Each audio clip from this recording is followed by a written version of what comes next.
Mahaprabhu with Ramachandra Puri in Chaitanya Charitamrita.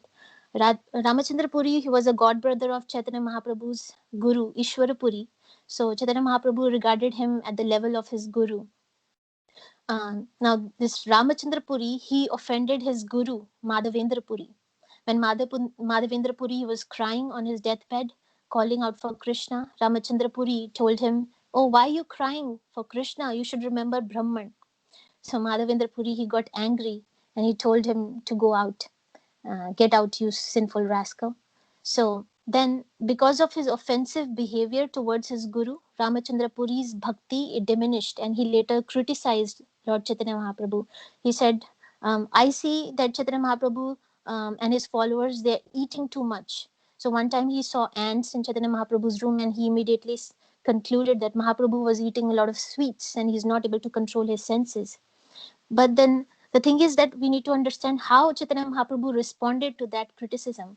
He did not criticize Ramachandra Puri, he did not argue or defend himself. He immediately changed his daily habits and started eating only half as usual, half than what he was eating. And then what happened is Ramachandra Puri, he then criticized Chaitanya Mahaprabhu that he has cut his food to half, that he is doing artificial renunciation, he's doing Falgu Vairagya. So then, how did did Lord Chaitanya protest to that? No, he, like Chaitanya Mahaprabhu was told previously he's eating too much, and now he's told that he's eating too little. So instead of highlighting this contradiction, Chaitanya Mahaprabhu, he demonstrated the real strength, spiritual strength, by humbly accepting the criticism of his guru's god brother. So like that, a person who possesses true spiritual strength, he feels genuinely humbled when he is criticized, even if it may be unjust. A devotee should be constantly meditating. I want to know Krishna more. I want to serve Krishna more. Therefore, Krishna, he is helping me in many unexpected ways through the person who is criticizing me. Because of this person who is criticizing me, I'm becoming more humble. So that's the thought process of the devotee. The devotee thinks I'm the worst servant. I don't even have one drop of love for Krishna. I'm the most fallen. Except for me, all others are devotees. So that's the thought process of devotee. And Prabhupada writes in one letter, devotee means he is able to tolerate all kinds of discomfort and whims of material nature. And because he is so much absorbed in serving Krishna, he takes no time to become angry or take offense with others or find some fault.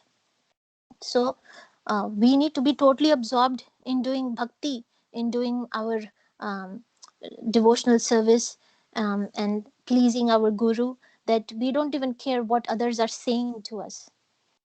So we should learn from Shastras how great devotees behave, and that's why today's verse in the purport, it said we must follow in the footsteps of the Mahajanans. Mahajano yena gatha sapantha. There's another so there is the pastime of Chitraketu that we heard last time. So this verse says that the great devotee Chitraketu was so powerful that he was quite competent to curse Mother Parvati in retaliation. So Mother Parvati had cursed him to become a demon, and Chitraketu was powerful enough to curse her back. But instead of doing so, he very humbly accepted the curse and bowed his head before Lord Shiva and his wife. This is very much to be appreciated as the standard behavior of a Vaishnava. So he had a free will, right? He could curse her back, but he endeavored to not do that. So in the purport, Prabhupada writes, upon being informed by Lord Shiva, Mother Parvati could understand that she was wrong in cursing Chitraketu. King Chitraketu was so exalted in his character that in spite of being wrongly cursed by Parvati, he immediately descended from his airplane and bowed his head before the mother, accepting her curse.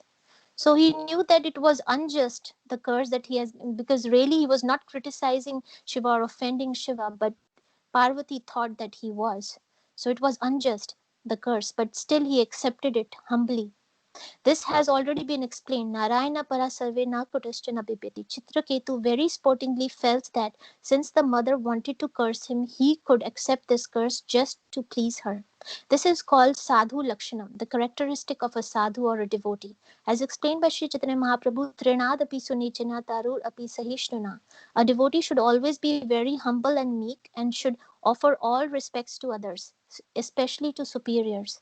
Being protected by the Supreme Personality of Godhead, a devotee is always powerful, but a devotee does not wish to show his power unnecessarily.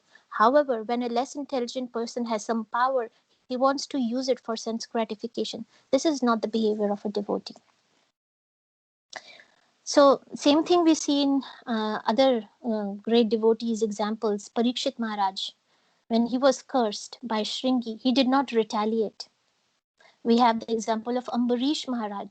When Durvasa Muni offended Ambarish Maharaj, because Ambarish Maharaj he took a little water to break his year-long fast, Durvasa Muni got angry and he created a demon to kill Ambarish Maharaj. Ambarish Maharaj, he was not afraid and he was not revengeful. He simply folded his hands and prayed to the Supreme Lord for his protection.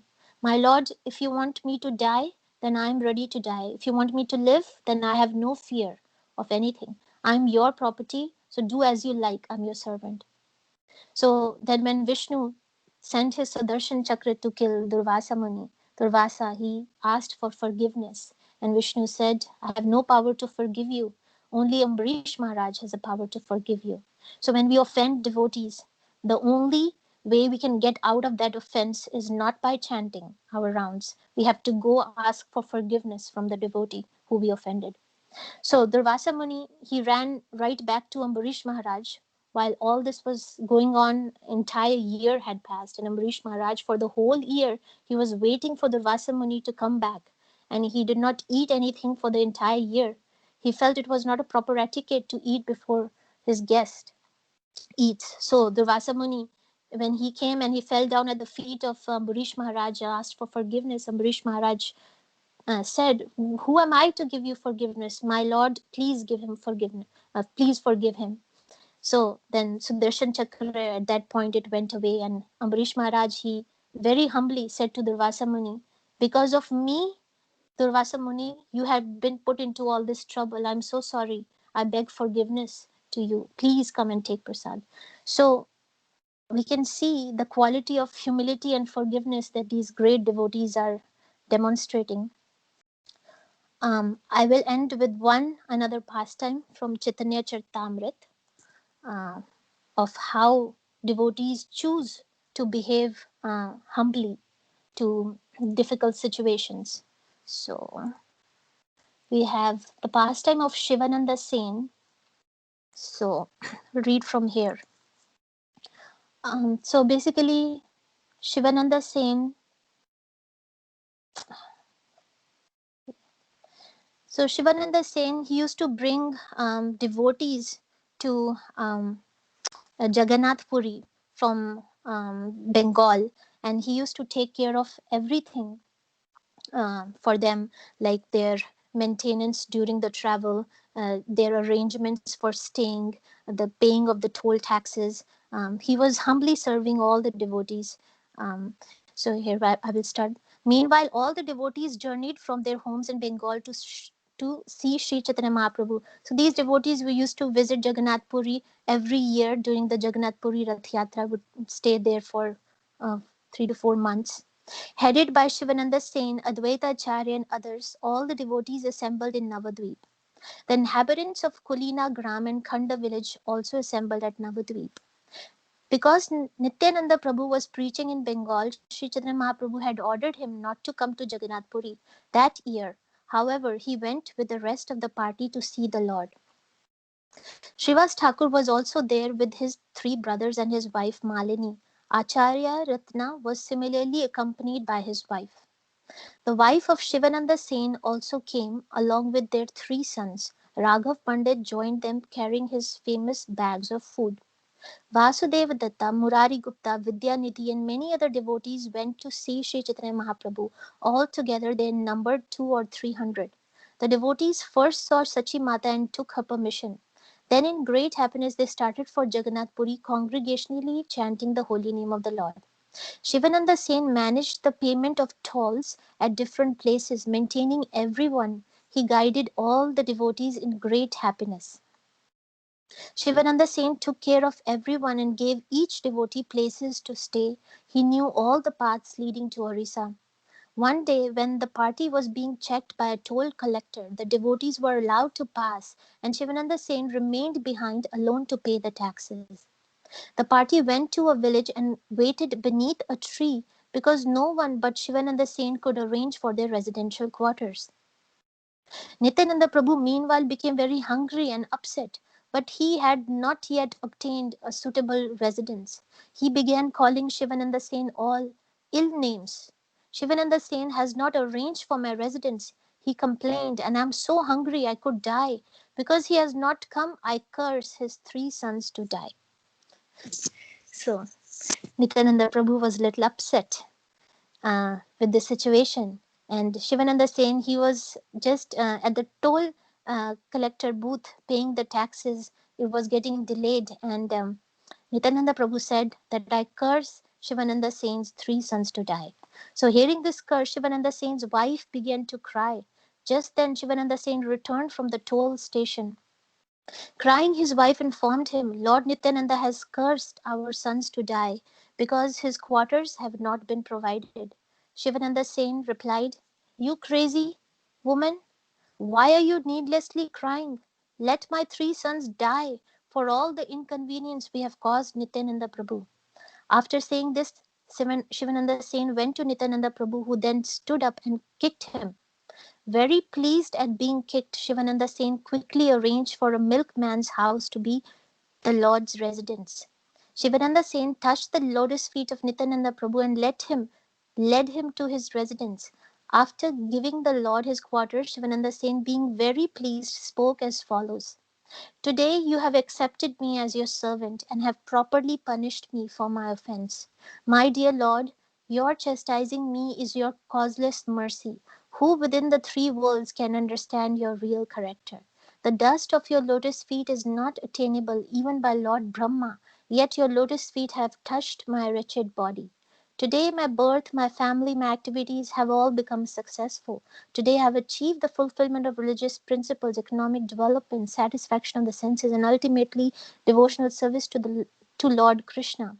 When Lord Nityananda heard this, he was very happy. He rose and embraced Shivananda Sen in great love. Being very much pleased by Nityananda Prabhu's behavior, Shivananda Sen began to arrange residential quarters for all the Vaishnavas headed by Advaita Acharya. One of Sri Nityananda's Prabhu's characteristics is his contradictory nature. When he becomes angry and kicks someone, it is actually for his benefit. And this pastime goes on, and later we hear that Chaitanya Mahaprabhu, although he was not present when this incident took place, he knows everything, and he was very much pleased with how Shivananda Sen responded with humility and tolerance and full faith in the mercy of Lord Nityananda. And Chaitanya Mahaprabhu gave mercy to Shivananda Sen's 3 sons. So, like that, Krishna is very pleased if we respond with humility, tolerance, forgiveness, and we take shelter of Krishna and the holy name in all difficult situations. I was hearing Mahatma Das Prabhu, he mentioned this pastime. One time, Srila Prabhupada, he practically became Lord Nrsingadev when chastising a devotee. So, when asked what we should think when a spiritual master chastises us, Prabhupada said, You should think you are very fortunate because out of billions of people in the world, the spiritual master is taking the time to taking time and care to correct you.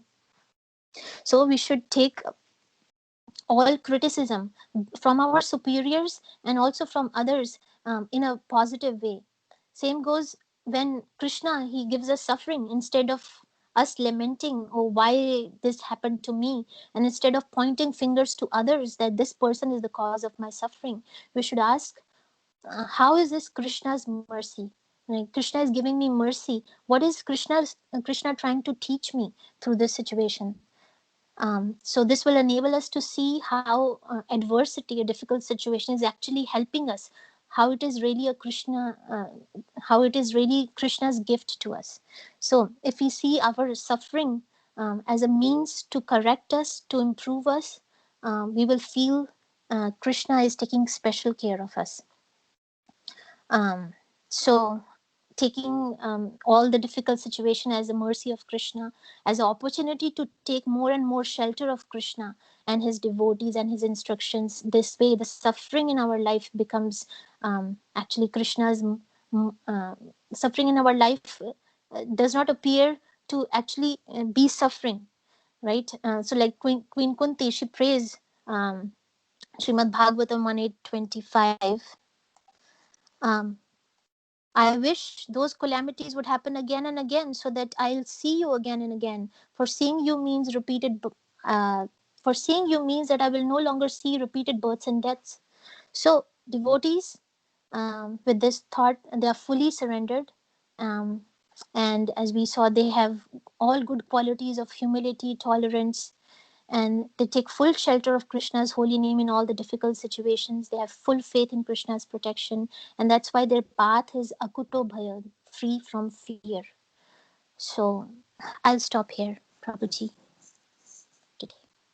Thank you for your wonderful class and so many references from Prabhupada's books. So, okay, anybody like to say anything?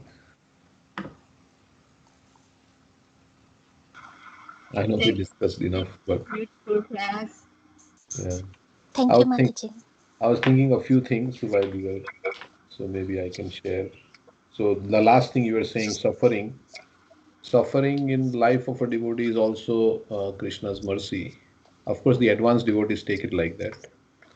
Uh, just like a child is being punished, we were reading the other day. Child is being punished by the mother. Child may sometimes think, oh, it is not why mother is punishing me, but it is for the betterment. So when suffering comes, then it is to correct us. Krishna is trying to correct us. He's trying to teach us this material world is a miserable place. And sometimes we may be doing something wrong. So he's trying to correct us. And so we can actually take his shelter. Basically, that is why suffering is given. Another thing I was thinking about this, that a devotee, when he is abused, he does not retaliate. Um, Now that depends on your consciousness. Now, this is my perception. I'm not saying it is. It depends on your perception. I mean, it depends on your consciousness. Uh, how much you should retaliate if you are being abused, how much you should take it. Haridas Thakur was being, beaten. Chitraketu Maharaj didn't retaliate. But Chitraketu Maharaj is a pure devotee of the Lord, and so is Haridas Thakur. So how much, Amrish Maharaj didn't retaliate. But Draupadi did retaliate by saying that, unless I wash my hair with the blood of Dushasan, she's also pure devotee, but she's in a Kshatriya, she's a Kshatriya thing. And then we have Bhim also. Bhim is also pure devotee of the Lord. So when to retaliate, when not to retaliate. Arjuna also, he would retaliate if somebody told him, you put down your Gandhi. These are all Kshatriyas.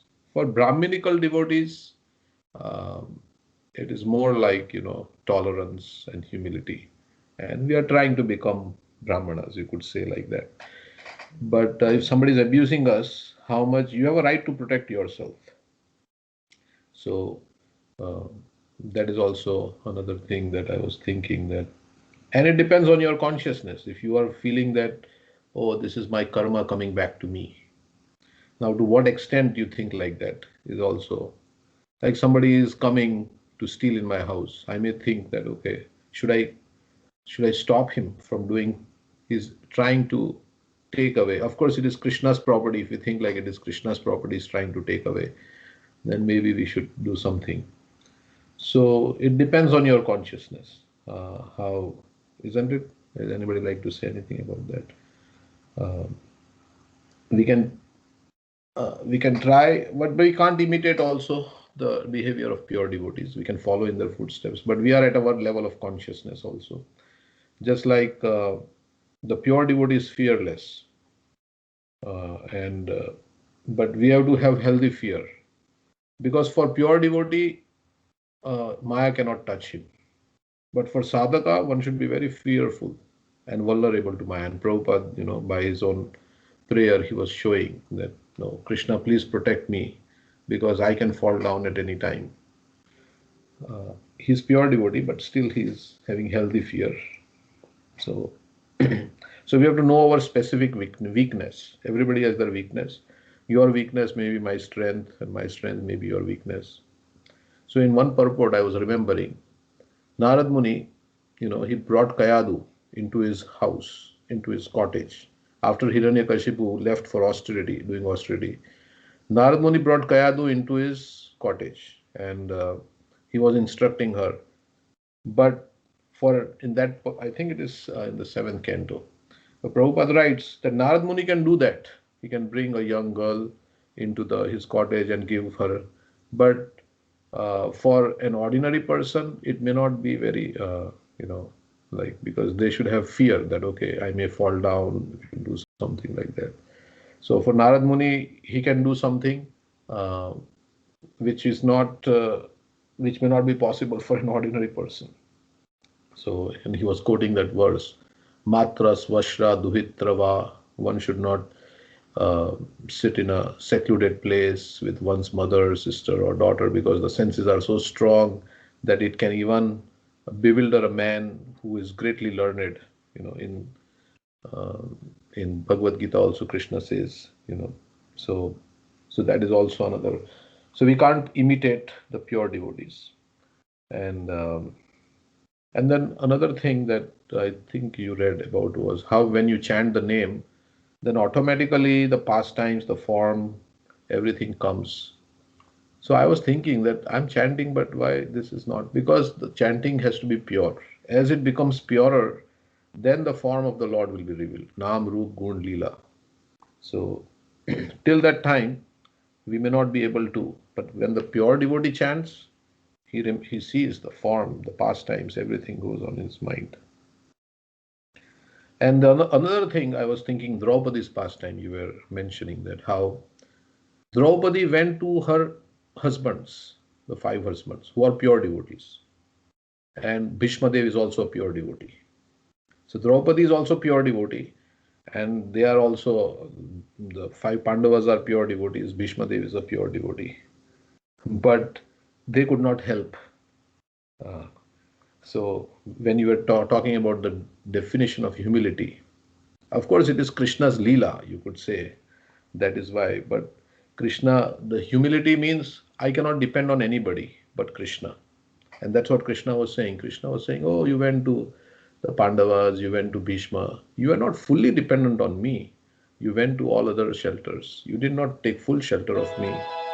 So that is why.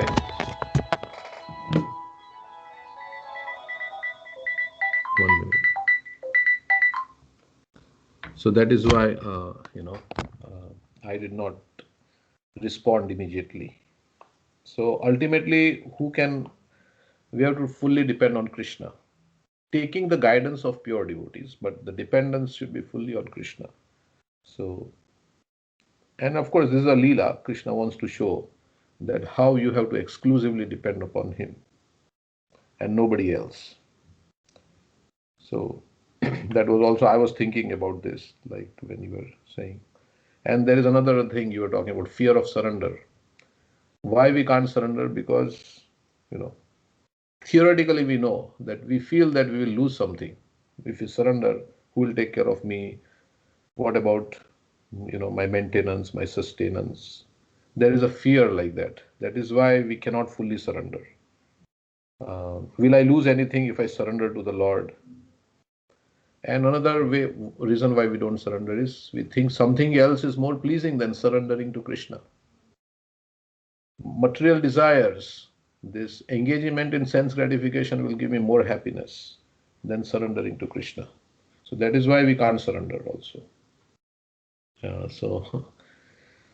And also, like, in the times of difficulty, like you were reading that story about that king. What was his name? Gopal? Gopal, what was the name of the king? Who was Marathas attacked? Yes, Gopal Prabhu. Singh. Yeah, so Prabhupada was Yeah, also saying, Gopal Singh. Prabhupada was also saying when the bombs were dropping, Japanese were attacking Calcutta.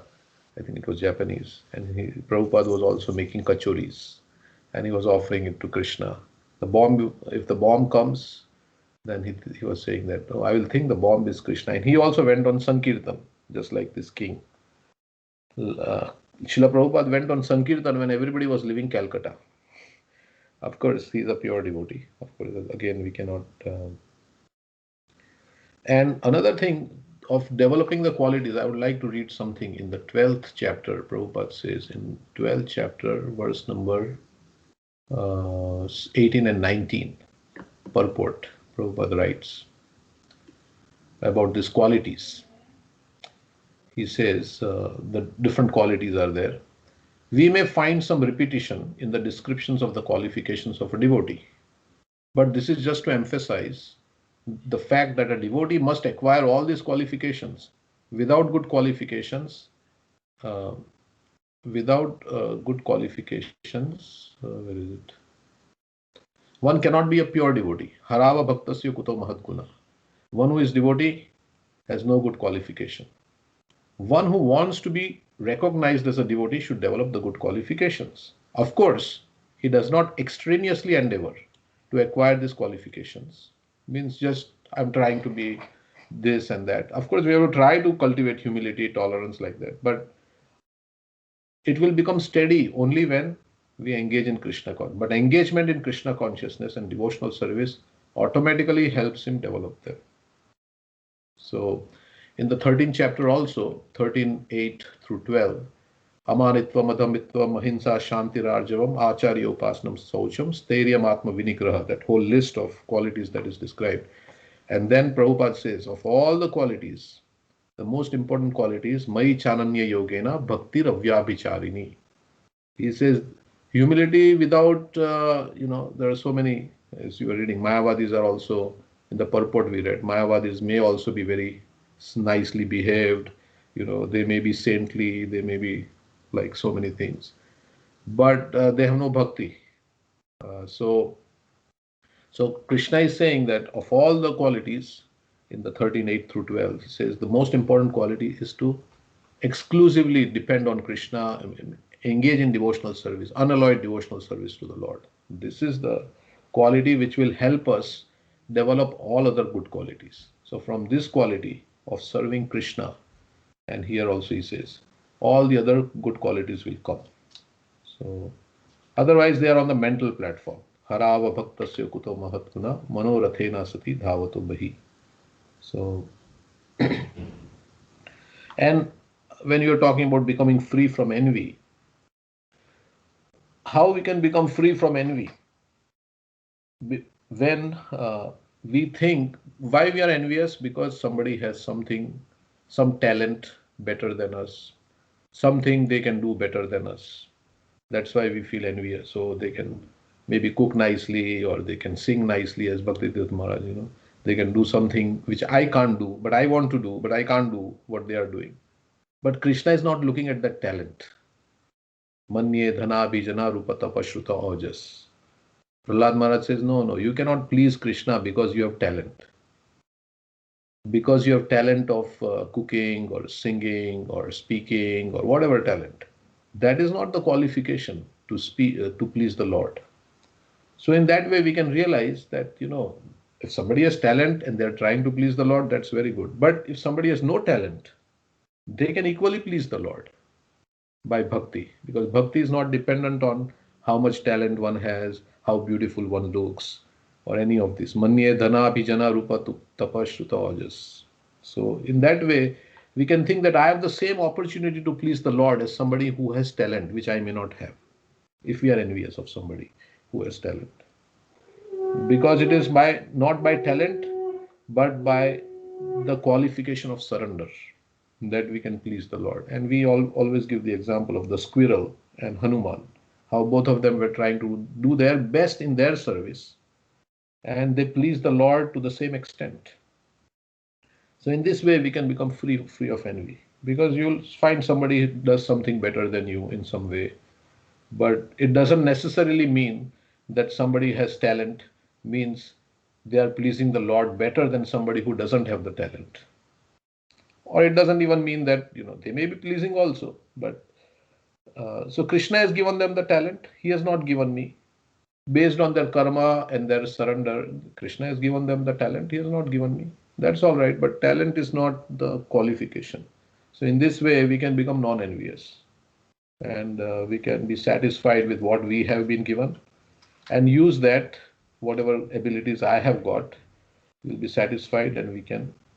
And another thing about being non-envious is when you are experiencing pleasure in yourself, in your relationship with Krishna and your service to Krishna, then you're not seeking.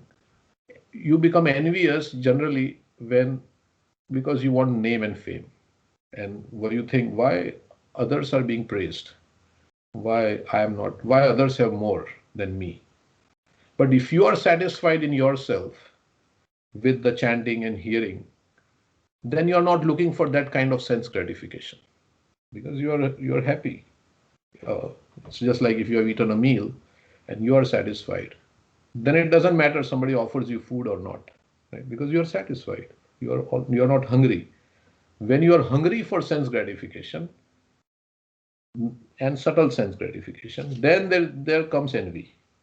But if you are already satisfied with your devotional service to the Lord, then and another thing you were saying is, how do we know if we are performing our devotional service properly?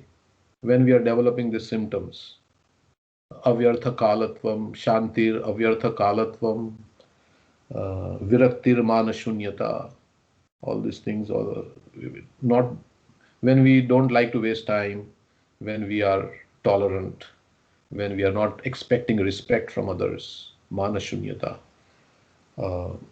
detached. And ultimately, Prabhupada says, when we become, how do you know? Many times he says, freedom from sex desire. He says, if you are becoming free from sex desire, that is the test that you are becoming spiritually advanced. And he often quotes Yamunacharya, because this is the binding force in this material existence. And so we can analyze ourselves, our own consciousness, not others, but our own consciousness, and see how much spiritual advancement we are making. Another thing is, this King Gopal story is also like Jai Singh's story. Jai Singh also, he was doing his sadhana every day very meticulously, and then another neighboring king attacked at the same time, and then Krishna came as Jai Singh and he fought for them. So here also Krishna came to the rescue. So that was also I was thinking. The other thing is when we associate with devotees, we have to find those devotees that are encouraging, those who don't suffocate us, those who are inspiring us in devotional service. That is called Sajatiya devotees.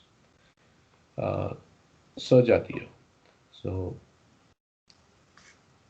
because otherwise it can become very difficult. So everybody has their mentality, and we cannot get along with everyone because everybody has different mentality. But we find devotees who are encouraging, you feel like inspired. So in your spiritual life, that is how different people choose different gurus, because whatever inspires them in their, it is not that others are wrong or anything like that, but it is a particular mood of that guru that inspires you or something like that, some qualities or something. So in the spiritual life also, you have to take association with Sajatiya devotees. And one should not criticize generally until you have a relationship. So a person in position of guru can criticize, or if you have a relationship with a friend with whom you are very close and you criticize that, and he knows you are his well-wisher, or then he can take the criticism. So for criticism, there has to be a relationship. Otherwise, another thing about chanting, I was thinking that, as we were discussing, if we keep chanting, Krishna will make you aware of your offenses, because Krishna is in the heart. If you keep chanting, then Krishna will tell in the heart. In the purport to 10:10 in Bhagavad Gita, Krishna is saying, Prabhupada is writing, he says, That day we read, I think. A person may have a bona fide spiritual master and may be attached to a spiritual organization. But if he's still not intelligent enough to make progress, then Krishna from within gives him instructions so that he may ultimately come to him without difficulty. So Krishna in the heart will tell you, okay, this is not right thing you are doing. So if you keep chanting and if you are chanting not properly, then Krishna will tell in the heart. Of course, we may tell through the Shastra, through the devotees, or he may just tell in the heart. The qualification is that a person always engage himself in Krishna consciousness with love and devotion and render all kinds of service. So, so the last pastime of Shivananda Sen, how Nityananda Prabhu said, "I will, all your sons will die." Srivas Thakur's son also died while Mahaprabhu was doing kirtan, and Srivas Thakur didn't even mention it to Lord Chaitanya while he was doing kirtan in his home at night. They have nocturnal kirtans. Srivas Thakur didn't even mention. Ultimately, Lord Chaitanya found out because he's the super soul in everybody's heart. But he did not want to disturb the Lord. So these are the Srivas Thakur is also another example of the devotee. Okay, so these are some thoughts as you were speaking. I was thinking. So we'll stop here. Thank you very much. It went a little over time, but we'll. Thank you. Thank you. Hare Krishna, everyone. Thank you. Thank you. Thank you, Prabhuji. Hare Thank you. Krishna. Hare Krishna. Thank you. Hare Krishna.